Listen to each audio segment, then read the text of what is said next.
కాకినాడ జిల్లాలో పెద్ద ఎత్తున బైకుల చోరీకి పాల్పడుతున్న ఒక దొంగని ఎట్టకేలకు క్రైమ్ పోలీసులు పట్టుకున్నారు. సామర్లకోట పోలీస్ స్టేషన్ ఆవరణలో డీఎస్పీ లతా కుమారి విలేకరుల సమావేశంలో చోరీ ఘటన వివరాలను తెలియజేశారు.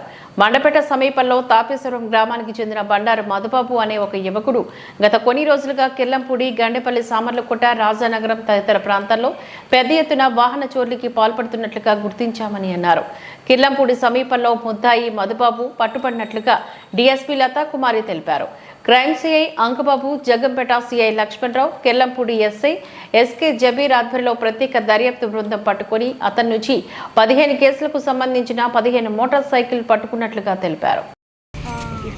కాకినాడ జిల్లా మరియు ఈస్ట్ గోదావరి జిల్లా అదేవిధంగా చుట్టుపక్కల ప్రాంతాల్లో రకరకాల బైకులు పోతున్నటువంటి సందర్భంలో గౌరవనీయులైనటువంటి సతీష్ కుమార్ ఎస్పీ సార్ తల ఆధ్వర్యంలో మా సిసిఎస్ టీము, మా జగ్గంపేట సర్కిల్ టీం వాళ్ళు నిరంతరంగా కృషి చేసి ఈ యొక్క బైక్స్ సంబంధించి ఎవరైతే దొంగతనం చేస్తున్నారో ఆ వ్యక్తిని పట్టుకోవడం జరిగింది.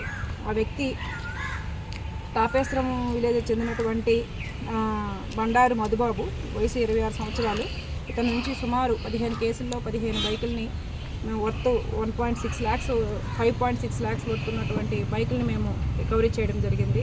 ఈ మొత్తము ఈ కేసులకు సంబంధించి అత్యద్భుతంగా కృషి చేసినటువంటి మా సిసిఎస్ సిఐ గారు, అంకబాబు సిఐ గారు మరియు ఆయన యొక్క టీము, అదేవిధంగా మా జగ్గంపేట సర్కిల్ టీమును కూడాను మా ఎస్పీ సారు అభినందించడం.